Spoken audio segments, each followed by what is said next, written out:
Mpumalanga, welcome to Face the Nation. My name is Clement Manyatela. Thank you for being with us here on Face the Nation on SABC News. On the show tonight, is the signing of the Expropriation Bill into law really going to significantly advance land reform? Or does the bill merely align the country's expropriation laws with the Constitution? The President has signed the bill into law, which will make it easier for government to expropriate land with nil compensation in the public interest. But does it go far enough? And will it withstand the legal challenges threatened by several political parties? The Minister of Land Reform, Mzwanele, joins us tonight. We'll also speak to the ANC and the MK party about this act of law and whether it really sets a path for effective expropriation of land. Also on the show, is the Basic Education Minister continuing with the implementation of the BELA Act despite the legal challenges and her own reservations? Minister Siviwe Gwarube speaks to us tonight. And then later, Advocate Busisiwe Mkhwebane told us she's the legitimate leader of the MK party when she was on this show on Tuesday. But Mary Phadi, who was the convener of the MK party in Mpumalanga, says she is the legitimate leader. We'll hear from her tonight. But first, my comment.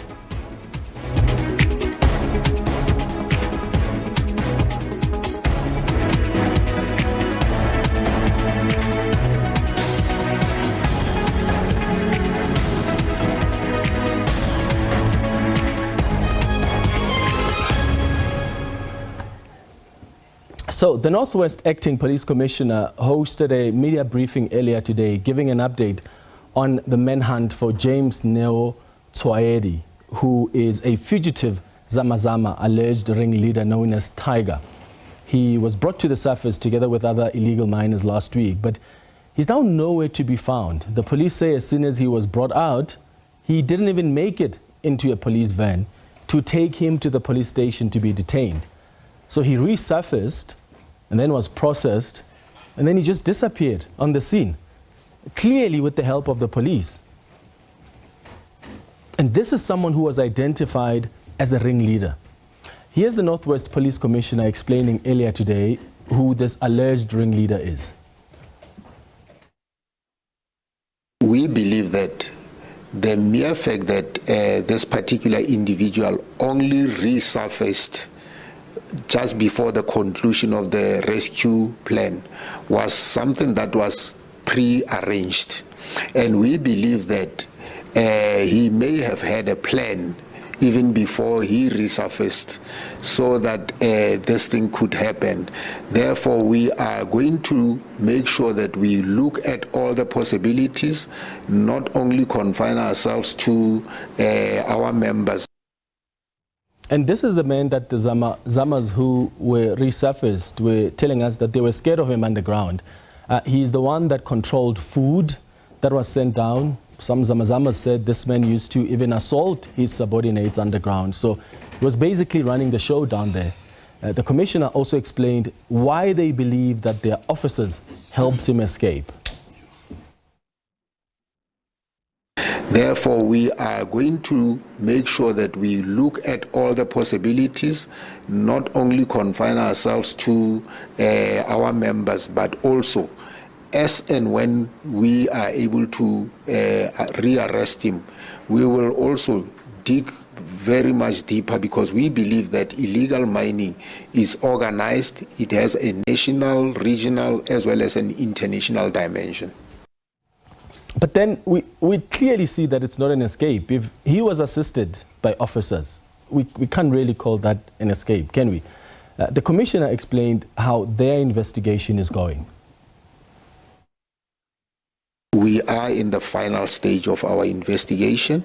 As soon as we have been given the green light by the National Prosecuting Authority, then those that are believed to have assisted him will be brought before the court. Yeah, but we really have to be clear. This man didn't really escape. He was taken home after he resurfaced, clearly taken home by the police officers themselves. There are now reports that this man had access to gold and cash and may have even used that to bribe the police to help him escape. But what if the instruction came from the top for this man to be released? Because how else do you explain him coming from underground and then just disappearing before even getting into the police truck. The police realized that he escaped the following day, a day after he was supposed to have been transported to the station, when he wasn't booked into the holding cells. And then the police mobilized resources for a manhunt. We are told that he's a Lesotho national, and I bet you he's probably left this country on that day without papers and made it home safely, because sadly that's what's possible with this country. How are we supposed to trust the police when things like this happen?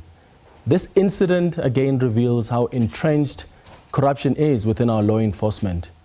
This is again going to raise questions about the police's integrity in dealing with illegal mining. This is probably why they can arrest this challenge, excuse the pun.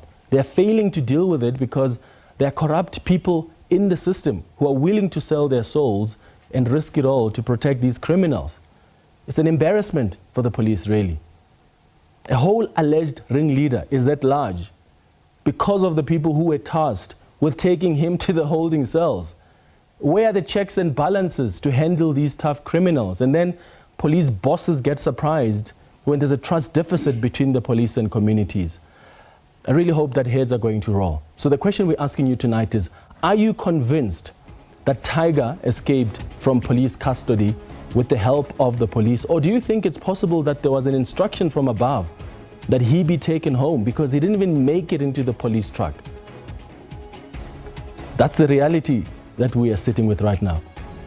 You can send us your WhatsApp voice notes on the line now, 078-459-1897. You can also tell us what you think should happen to the police officers who were processing the illegal miners who were coming from underground. If they are still on the job now while the police are investigating, that's quite questionable. Doesn't that compromise the investigation? We'll take your WhatsApp voice notes. Alternatively, you can send us your thoughts on X, on @FaceTheNation SABC. After the break, we'll talk about this expropriation bill that the president has signed into law. We'll start this conversation with the ANC and the MK party. Stay with us.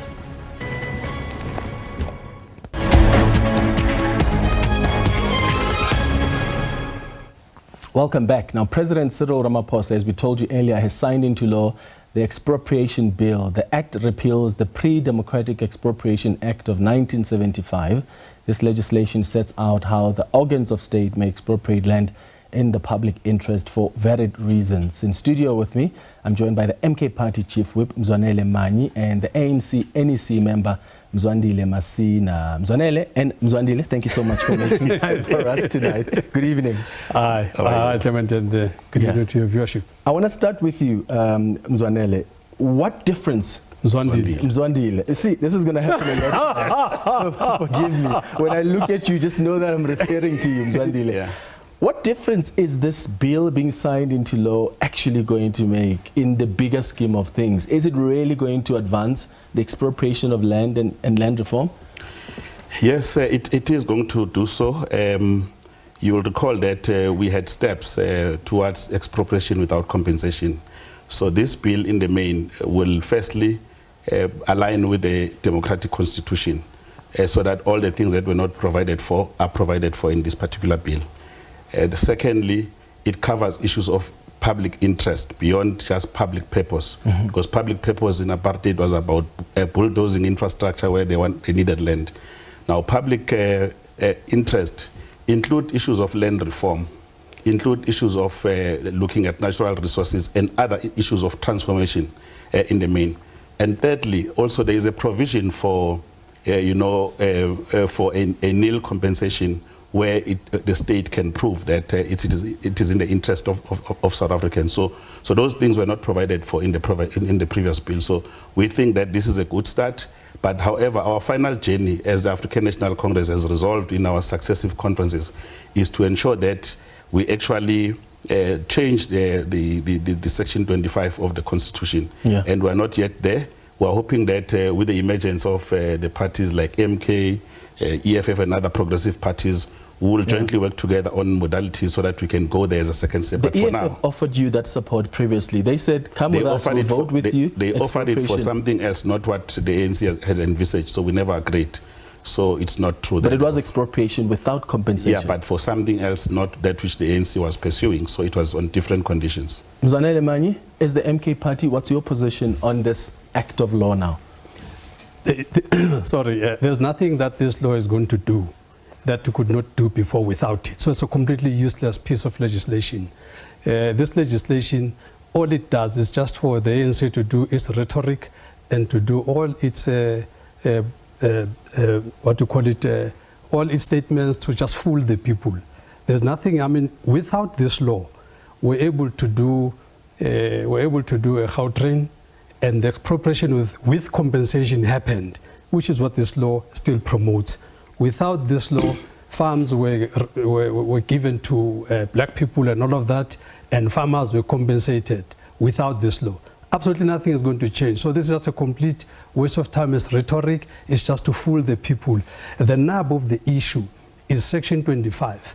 And within Section 25, the real issue here, which has never been dealt with to date, up until the MK party has come up now with a private members bill, which will be tabling in this first quarter. The key issue here, I'm happy that even the previous processes did not yield anything, because had those processes won, it would have been a hollow victory. Hollow victory because there's a section there, Section 25, subsection 7 in the Constitution. That section has got a cut-off date. The cut-off date is 19 June 1913.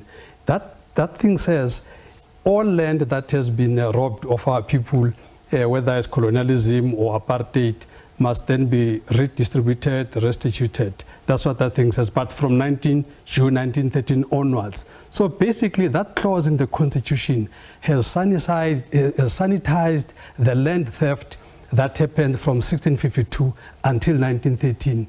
It meant that if that discussion had happened, was successful, it would have been successful to the extent of dealing with issues post-1913. So in fact, it was a blessing in disguise that that process did not succeed. The bill that the MK party will be putting on the table in this first quarter is the one that moves that date back to 1652, 6 April 1652. This is when Jan van Riebeeck first set foot here. That is what must happen, and we're going to do that without compensation. You see, the ANC today, they issue a statement, they lie to the people. In that statement, they say in the 54th conference has resolved. In that 54th conference, Mzwandiile was there. He's the one that made the proposal. There was option 1 and option 2. Option 1 was expropriation without compensation. He made the move. I was there next to him. He made the move at Nasrec in 2017. What were you doing in Nasrec then? No, I was in ANC. Oh, you were still in ANC? I was in ANC. We're the same party. Mover, man. He moved it in 2017. I'm glad that is here. And that option 1 was expropriation without compensation. Yes. If you go to the ANC resolutions today of 2017, you will find this thing. Yes. Today, that thing that they have, it's got something about nil compensation, some nonsensical But stuff. he does admit that it's the first step. No, it's not the first step. They had the opportunity. In 2018. You must remember that after taking this resolution in 2017, 2018, the ANC had the opportunity. It took the EFF, by the way, to raise this thing for it to get back on the table. Got back to the table, and in October, when they submitted the bill to amend Section 25, they had done some monkey trickery there. They've put something there called expropriation with nil compensation, which meant that the principle to compensate is there. And all of that, which is something that we wanted to deal with. It also meant that if you have a dispute about whether to compensate or not to compensate, then you must go to court. All those processes were totally unnecessary had you done what their own resolution had done. So they just keep fooling the people. Speaking of going to court, Mzwandiile, in terms of this law, an expropriating authority may not expropriate property arbitrarily or for a purpose other than a public purpose or in the public interest. But this limits government, doesn't it? Because property owners could challenge you and say, how do you determine that this is public interest? And what if you guys don't agree? Because I feel like it's taking you back to that willing buyer, willing seller policy that you abandoned with the ANC because it wasn't working. Yeah. Look, the first point I want to make is that my colleague here is actually distorting history. Because the issue here is that he's debating Section 25, and this bill has, has very little to do with that. It's an old act of 1975. So I think we must differentiate so that we can be together, because I'm sure in many issues we will agree there and there in terms of the approaches and so on and so on. So what we need to be debating today is the Act of 1975 that has been repealed by a new Act of 2004, which had key features. One of those, as I mentioned earlier, was that we needed to ensure that there is alignment with the Constitution. Secondly, outside of alignment with the Constitution, the issue of public purpose has now been expanded to public interest. And then I explained that public interest include issues like land reform, including issues of transformation, amongst others, and is not touching those issues because those issues are practical. So we always knew that this as an act of, like any other acts that exist, has to be repealed by a democratic government. So where we are, I think that this act will actually assist us in a way. For instance, there is a provision there in the new act that has been signed by President Ramaphosa about compensation. It says that in an instances where, for instance, a property or a land has been abandoned or for speculative reasons, the government can expropriate without compensation. It says it now in this act. So all those kind of amendments were not there in the Act of 1975. So I'm asking Comrade Jimmy to debate Mzwanele to debate that which we are about here today. So if you want another debate about the Section 25, the modalities, we remain ready, as you know, that we pushed for that resolution, and that resolution is there in the ANC, has not been neglected by the African National Congress. As I said, that our first step is to make sure that we deal with this, and then so that it can assist us to deal with certain things that are critical. Hold on, I'll come to you. What happens, though, if you don't agree with the people who hold the rights to that property? Look, there is mechanism, there's dispute mechanism that has been provided for, which was not there in the previous act. So we'll approach those, because remember, a constitutional democracy, we're not just going to do things as that's why the push for the amendment of the Section 25 in the whole is the second and the most important step that we must take. You still need to negotiate with the property owner. Look, we've got mechanism now that have been provided for in law, including going the mediation route to ensure that we can find each other as long as we can prove public interest. Isn't this the same as the willing buyer, willing seller? You still have to sit down with people who may tell you that you're talking nonsense. Get out of here, I don't agree with you. Or if you want to even pay, they say that's too little. That's going to take forever. And then is it going to work? Clement, we are repealing the law here, which was very specific in terms of, it was about apartheid, adding powers to themselves about what they can do and cannot do. So what this bill does, it reduces or it repeals exactly those provisions that were made in the past. Clement, so where we are going, just if you may, sure. So where we are going, I'm saying that what President has signed will in a way assist us to move a step further in terms of transformation, and I'm certain that it gives us even a much more way to be emboldened to move ahead and ensure that we move to implement the resolution of the African National Congress. Yeah, there's no, I mean, he is creating an artificial separation. This expropriation bill seeks to implement Section 25. That's even what the President's statement says that. It complements Section 25. In fact, the Constitution says legislation must be put into place to give effect to what is happening there, which is what this thing is doing. And then for the framework, then they have to go and rely. Can you imagine this? A government of the ANC goes and takes a 1975 Apartheid Act, and they use that framework of that act to come and tweak it a little bit to make it implemented. It's the Constitution as it stands. The issue here is that there is no act that will contradict the Constitution and still be valid. The fact that that act is valid, it means it gives expression to this untransformed Constitution. The issue here is the Constitution that is not transformed. The issue here is Section 25 that must be explicit, that we want expropriation without compensation. This law to come and be here today is not doing anything new. It's exactly the willing buyer, willing seller thing, as you've correctly pointed out. Absolutely nothing changes. It's just for the ANC to go and do their platitudes. But the ANC says we believe in the rule of law. We can't go around grabbing land. No, you don't. You don't have to. That's why we have to amend the law. I agree with that. we have to amend the law. This is why at MK we're not doing land grab. We're saying let's do this thing lawfully. Let's amend Section 25. This is why for us we think the issue of getting 2/3 majority is key, so that we can amend the Section 25, because land, nobody came from Europe with this land. They found the land here. So the expropriation without compensation must happen. The land must return back to its owners. The kings and queens of this country, that where the land was taken from, must get and take charge of how the land is administered. How would you decide which land as the MK party from your policies you expropriate without compensation? You see, for instance, how did we decide which minerals do we expropriate without compensation? With a stroke of a pen, we decided as a country that all minerals belong to the state. With a stroke of a pen. It's a simple exercise as that. And then we put MPRDA to monitor that process. So it was just as simple as this. Simple as that. The same thing can happen here. Use the mineral approach. Stroke of a pen, the land belongs to the state. Stroke of a pen, simple as that. And then you say, right, now land belongs to the state. We are not chasing anybody away. Land belongs to the state, then we agree leasing arrangements. Okay, we give you a 100-year lease if you are going to use this land optimally.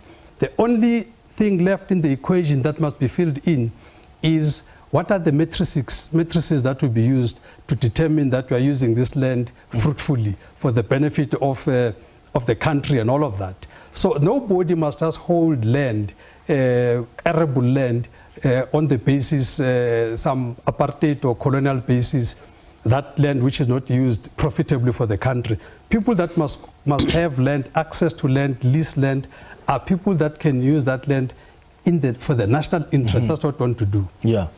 Mzwandiile, you said this is the first step towards realizing that resolution, the 2017 ANC resolution. What's the second step? Look, the second step, the ETC, which is an internal committee of the ANC, is working very hard actually to rework the resolution as it was pronounced, to make sure that we are then able to go out to parties who are like-minded and convince each other that we can now... You don't even need to convince each other because they're there. Look, I can tell you now, and I will invite you in Parliament, because when the ANC puts that law, they will be the first to grandstand. They will be telling us the resolution is not sufficient, and we can't change the resolutions of the ANC outside of conference. So the resolution speaks about land expropriation without compensation. So, and it expands on that issue. So we wouldn't want to do something that we're not mandated to do outside of the Constitution. So that's why it will be important that we work out all the modalities, and then we sit with them as different parties in Parliament and outside of Parliament as parties, to look at what are the common features of our proposition, because all of us are almost proposing the same thing. And then from there, we will then have to ensure that we follow due processes of the Constitution and ensure that we go and vote together. So to be clear, this is not your final destination. You are willing to work with other parties to get this 2/3 support, majority in Parliament, and change the Constitution to allow for that expropriation of land. But they still don't that's the policy of the ANC. They still don't talk. And he knows about it. He was our member a few years ago. He still doesn't say anything about this section I'm talking about, Section 25, subsection 7. The one that pushes the date back. The resolution of the ANC doesn't deal with this. This is the corner. This is what the MK party is raising. Brand new discussion to say backdate this thing to 1652. That's a new discussion, and I'm saying the bill is already almost on the table. I don't know, maybe we should ask him if they'll support this bill, because our bill is going to be clear. We're taking it to 1652, and we're doing it without compensation, and we're going to use the model of the MPRDA. So it's like it's been done before. By the way, people that live in Waterfall are living in an environment that is what the MK is saying. In Waterfall, nobody in Waterfall, an upmarket area, nobody there has got a title deed in Waterfall. I don't know if you know this. Whether it's your residential area, whether it's business, everybody's leasing. So MK party is doing, let's do a Waterfall model for the entire country. Why is this complicated? Look, as I'm saying that in the ANC, we have a resolution, and it's a standing resolution, and we welcome any discussion from any party that is progressive, who will understand that we've got a standing resolution and will respect their own resolution. So if there is a need, we have conferences coming now, even before the end of term.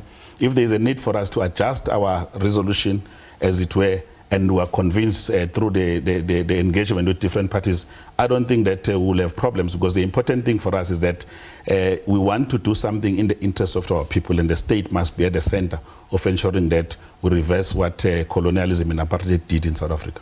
Okay. Mzwanele, are you prepared to work with the ANC on that? No, the question is... If they bring a bill. No, we're going to bring a bill. So the question is, we are much more advanced than them, in that our bill is already with the lawyers now to do what I'm talking about. And also our bill is richer than whatever they ever conceptualized.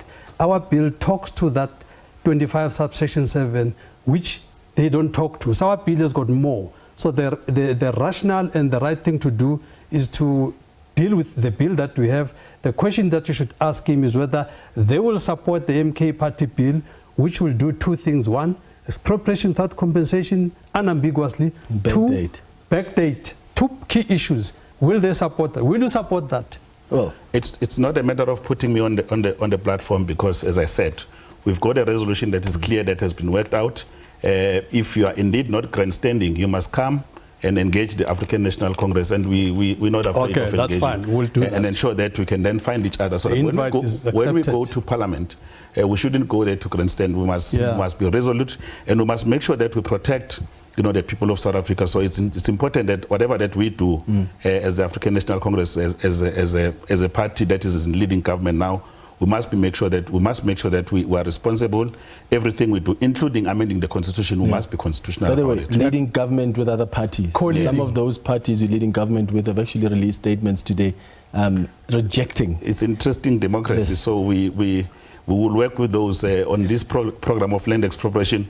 We will work with those that are defining themselves as progressive, and those who don't agree with us, who don't work with us, we will understand. But because we are not here to protect that which happened during colonialism and apartheid as the African National Congress. All right. Mzwanele Manyi, thank you so much for making time for us. And of course, Mzwandiile Masina, thanks for coming to studio. Thank you. All right. After the break, we'll speak to the Minister of Education, Siviwe Gwarube, and talk about how far is that implementation of the BELA Act. We'll also take your WhatsApp voice notes and tweets. Stay with us here on Face the Nation.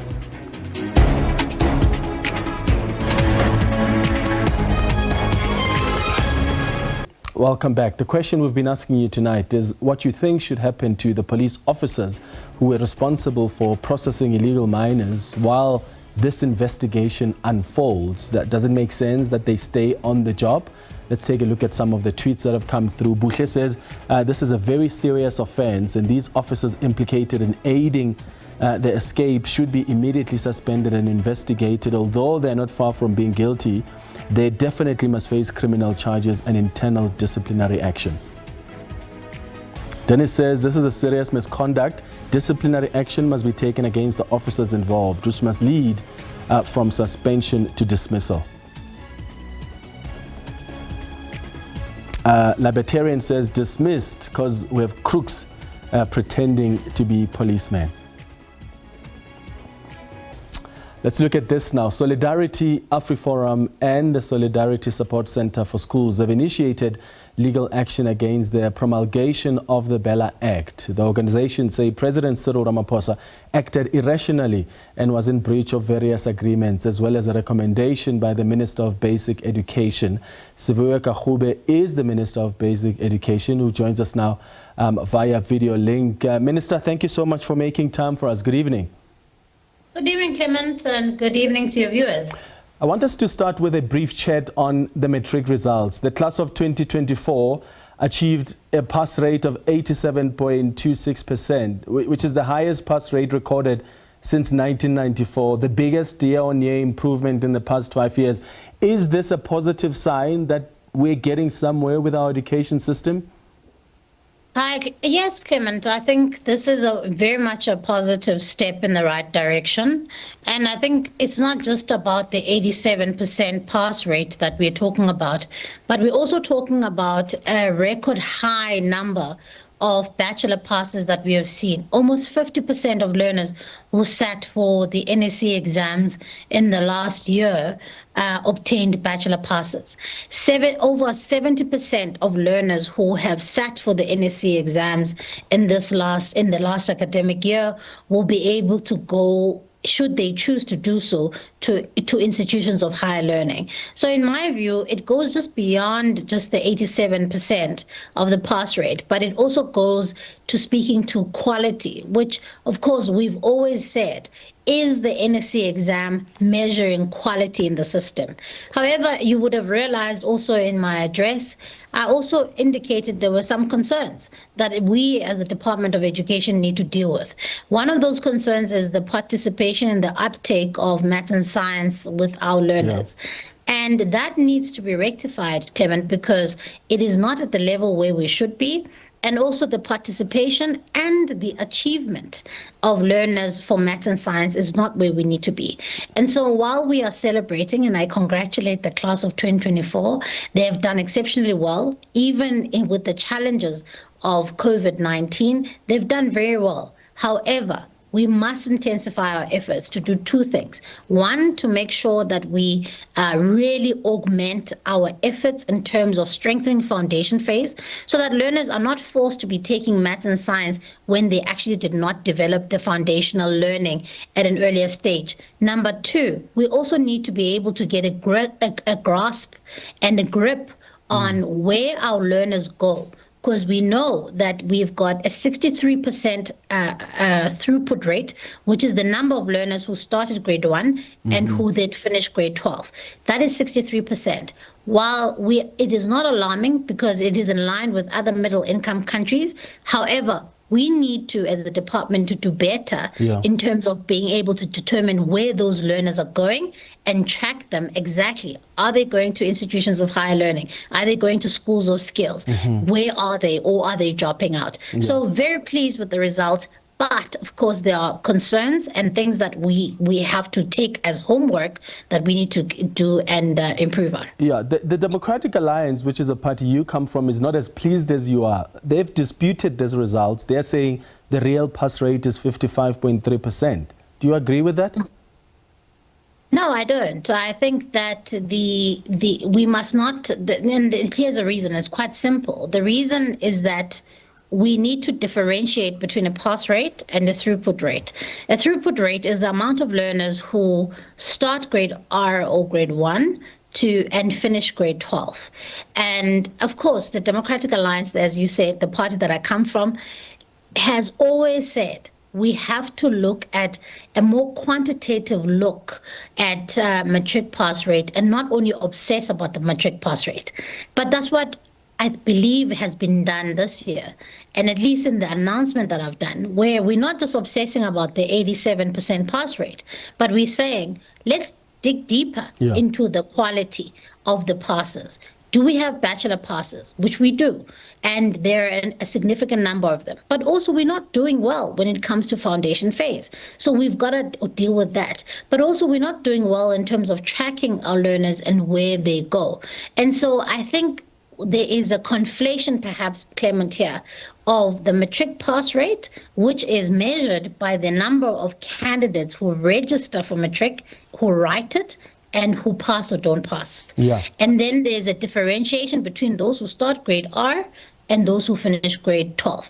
Those two statistics are different. And I was not shy at the announcement to say that the throughput rate in South Africa is 63%. We could do better. And we could do better in being able to identify where our learners have gone. But a matric pass rate is not calculated in that fashion. It is calculated by the amount of learners who've registered to write and then who did write. Yeah, I want to also get your thoughts still on that. The Gauteng Premier proposed that there be a single examination system for all matriculants. He's made this proposal before. He suggests the public and the private schools write the same exam. He's made this call several times. I'm not sure what difference it will make, but what's your view on this proposal as the Minister of Education? Look, I think, you know, we mustn't also obsess about the outcomes of whether or not private schools are doing as well as public schools are. We should be asking ourselves the question, are we competing at the level at which private schools are competing at? And for me, Clement, the one thing I want to refer you to is the fact that quintiles 1 to 3 schools have achieved one of the highest bachelor passes we've ever had in history. In fact, their highest. So that says to me, kids in rural areas, kids from poor communities are able to perform at a high level, obtain bachelor passes and do well. That is credit to teachers, parents, and the learners themselves. And so I really don't want us to hold ourselves to a standard of saying it is the IEB that is the panacea of the standard. But let's ask ourselves, are we doing enough? Remember, the IEB only accounts for only about over 800,000 learners, and the rest of the 13.5 million learners are in the public schooling system. So actually, let's just focus on what is important. And what is important is injecting quality in our public education system, making sure that our learners have access to the best kind of education that we can want.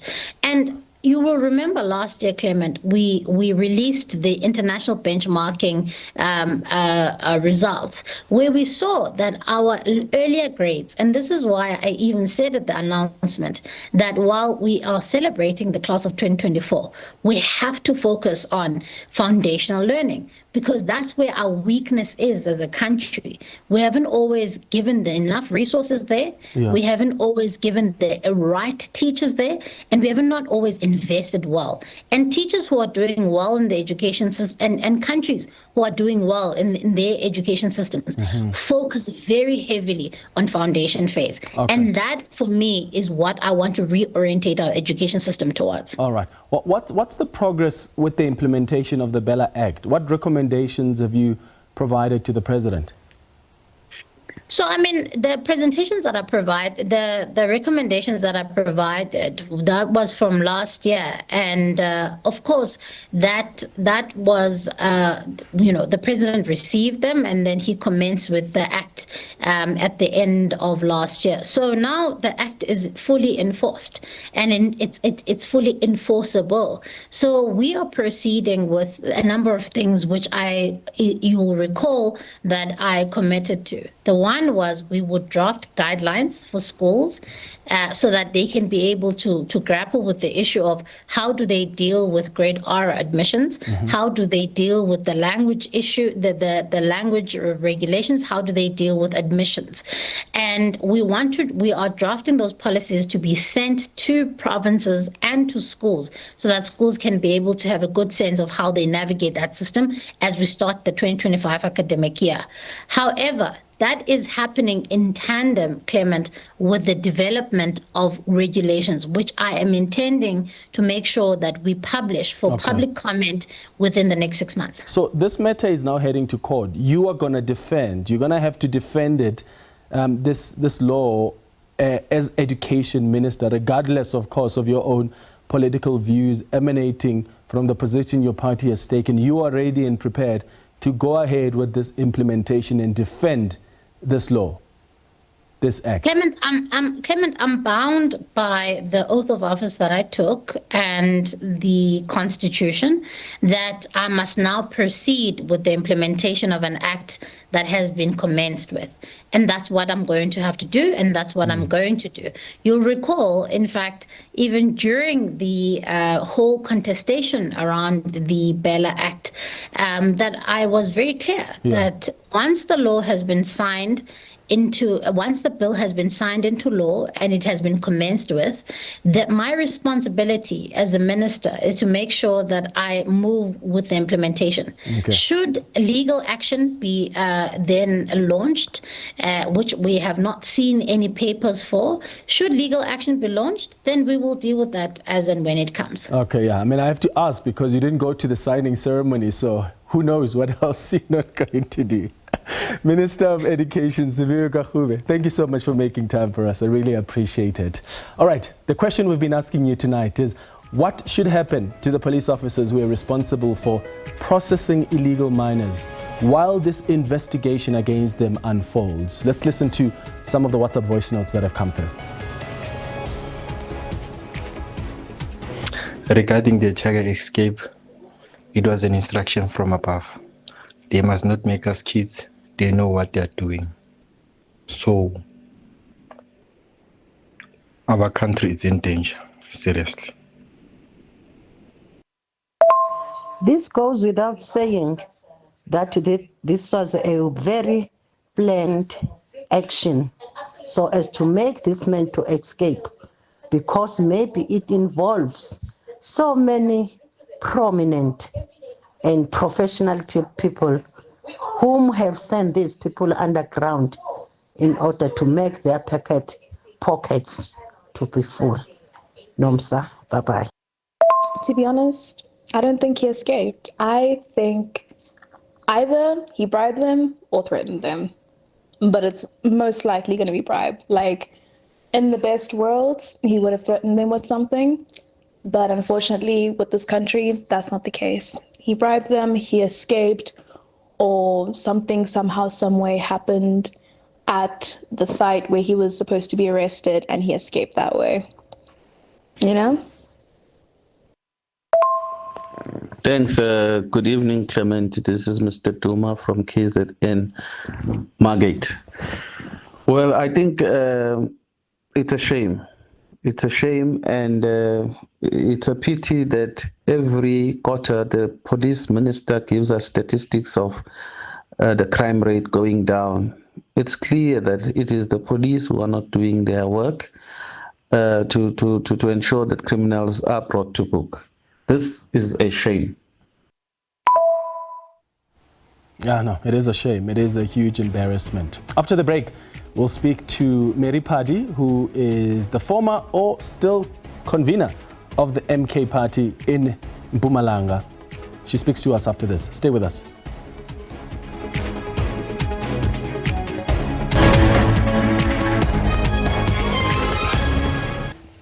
Welcome back. The MK party has appointed new leaders in Mpumalanga, with former public protector advocate Busisiwe Mkhwebane at the helm. However, her predecessor, Mary Phadi, insists she's still the party's leader in the province. Phadi took the party to court last year after her dismissal, and she won that case. In fact, she was reinstated. Mpumalanga was the party's first province to establish a full detachment, according to what Advocate Mkhwebane told us on Tuesday. Mary Phadi joins us now in studio to hear her side of the story. Mary, thank you so much for making time. Good evening. Good evening, and the viewers at home. Busisiwe Mkhwebane was sitting exactly where you're sitting there, and she was telling me, I am the one who's been appointed to lead the MK party in Mpumalanga.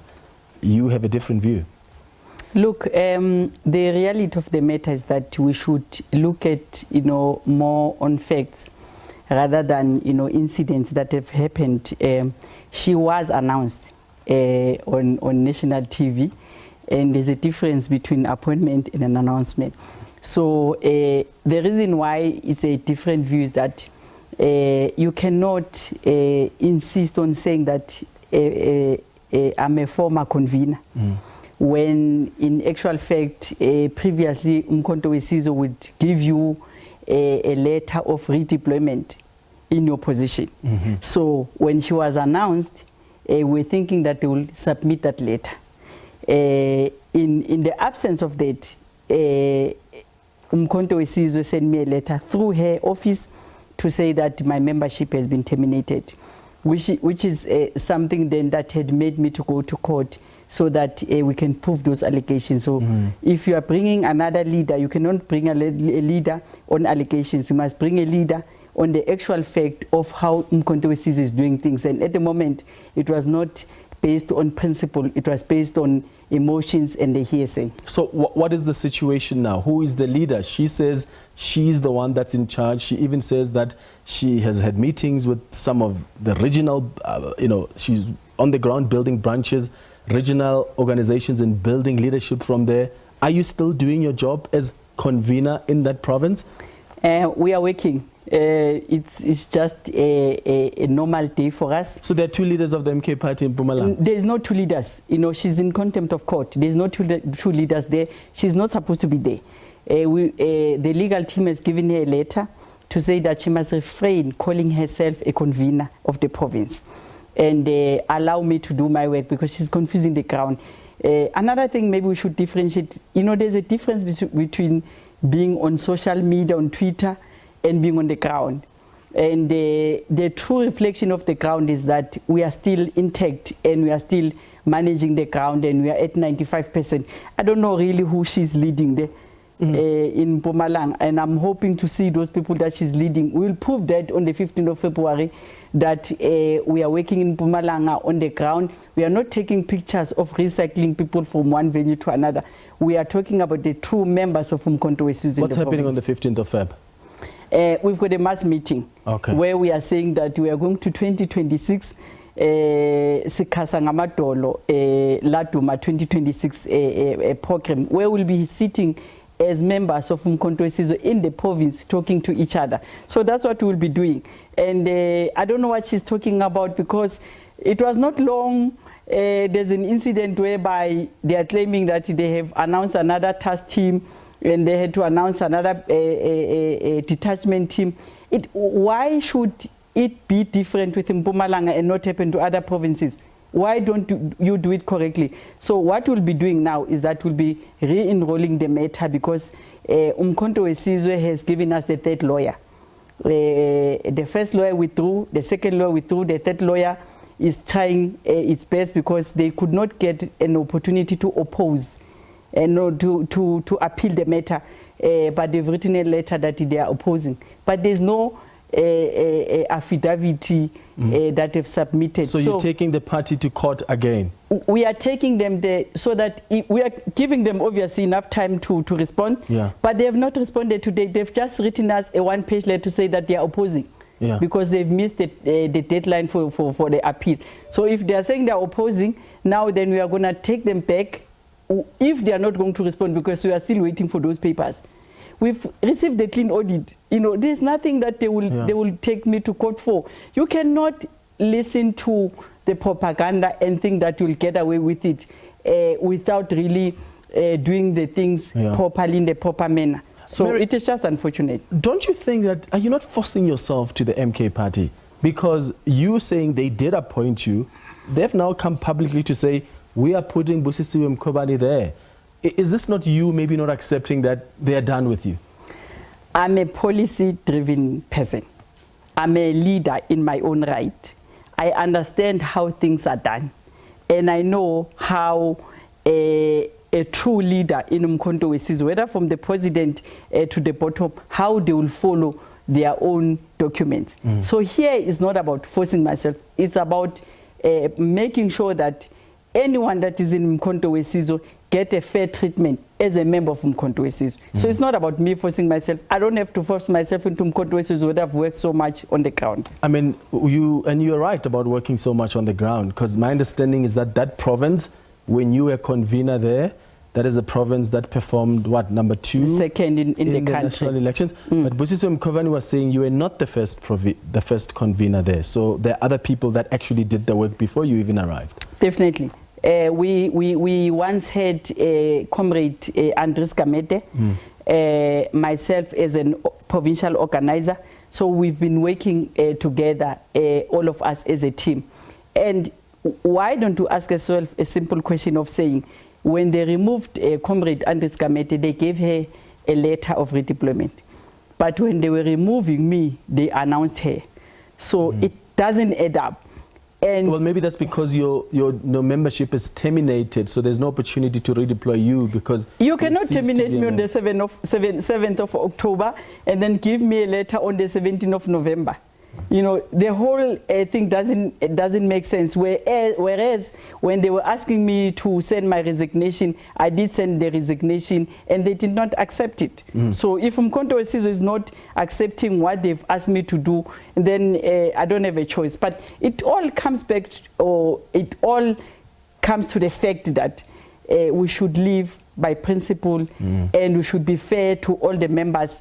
Even if I have to leave tomorrow, but Umkhonto weSizwe must know that they must do things correctly, and I'm here to stay in Umkhonto weSizwe, and I'm not going to move at any time now. I mean, you're still wearing the Umkhonto weSizwe colors, so you're still very much committed to the party. Have you had the opportunity to sit down with President Jacob Zuma? The last time I spoke to you last year, you said you hope to have his audience so that you can explain to him, you can hear from him as well. Have you had that chance?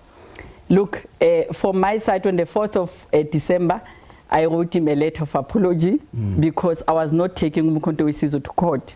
I was clearing my name and the cloud that was around my head.